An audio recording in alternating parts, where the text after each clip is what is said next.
Bill, I'm curious to hear if there were specific and perhaps surprising advantages that you found over larger systems as you explored the idea of local energy. The more I got into this thesis, which became the entirety of the book, the more I was surprised and excited that this notion of small scale systems, which includes rooftop solar, commercial solar, industrial, community solar, these systems that aren't utility scale, the more I realized what a great idea it was. Yeah. And today they're seen, these small scale systems are like the kids' table at Thanksgiving. Yeah. Oh, isn't that nice? And let's make sure. Right. And it was captured really brilliantly by a utility executive who I will not name, but took the time to educate me on how the world worked.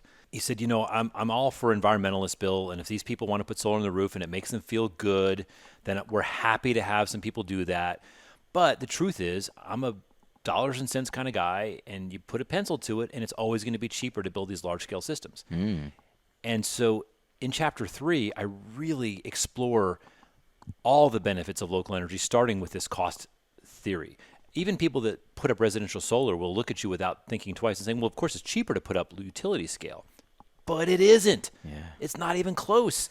What this utility guy says to me is he says, listen, we can put up a utility scale for 2 or 3 cents, and it's going to be 5 or 8 cents, for you, LCOE. Right. And I said, it's cheaper for you, but it's not cheaper for me. I said, if you put up a giant utility scale system for 2 or 3 cents or whatever you pay for it, is my electric bill going to go down? No, not at all. Maybe in a long term, maybe once you close down your coal plants and everything else. But for the near term, my electricity bill is not affected at all. But if I put solar on my roof, it's instantly cheaper for me. And so this argument that has people have allowed to sit out there is just ridiculous and broken, which is it's cheaper to build utility scale. It's cheaper for the utilities.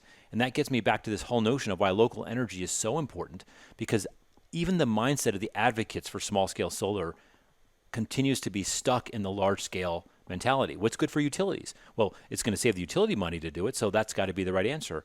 But when Sam Insel put together this original, he brokered this regulated monopoly deal with the government, the thesis was, they called it a social compact. We're going to let you get away with murder from a business point of view, Right. but you're going to promise to put customers at the center of your universe. Yeah. And that has been forgotten, that has been lost. When we think about what's best for customers, for you, Nico, for me, and people who live in apartments that can get community, they should have access to the cheapest for them. Yeah. So the question isn't what's cheapest for the utility. That's the wrong question. John Farrell, who I quote in the book, and I'm a big fan of the ILSR, says that it's a false question because they compete in completely different markets, small-scale solar and large-scale solar.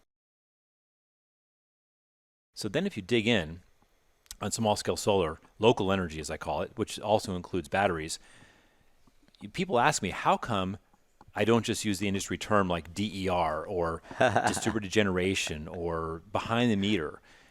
And I have this little section in the book where I say all these people that have come up with these words, that speaks to them as an audience. Yeah. Utilities call it grid defection, and installers call it behind the meter. But there's a group of people that don't have a word because no one represents them. That's the customer, Right. what the utilities lovingly call the ratepayer. And that's who you and I are to the utilities and to the regulators. We're the ratepayers. Our job is to write checks. And they have forgotten that we are customers in the end.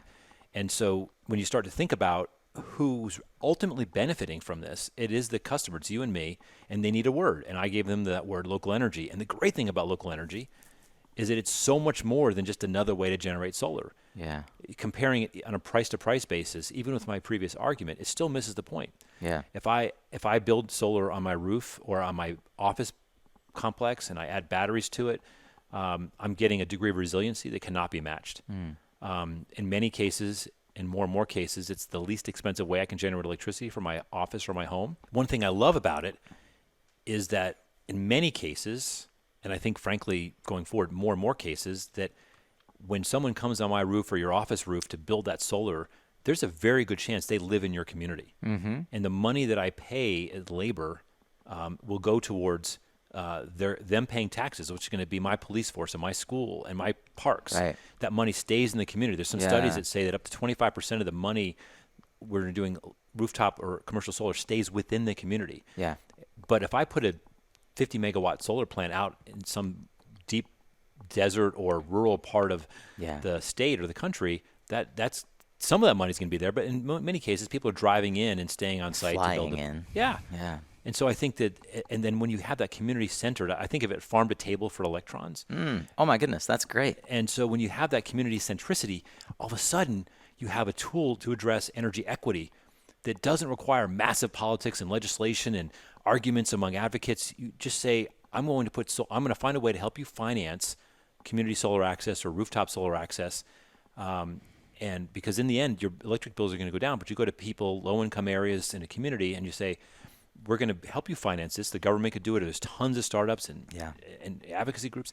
And all of a sudden, their electricity bills go down. There's a story when Louisiana went offline because of Hurricane Ida, and there was a low-income housing that had solar on the roof, and all the people that lived there, while all the rich people around them had no power, this low-income housing community, all their lights were working and their stoves were working. So the arguments about low-income cost shifting and all that, they're just mirages.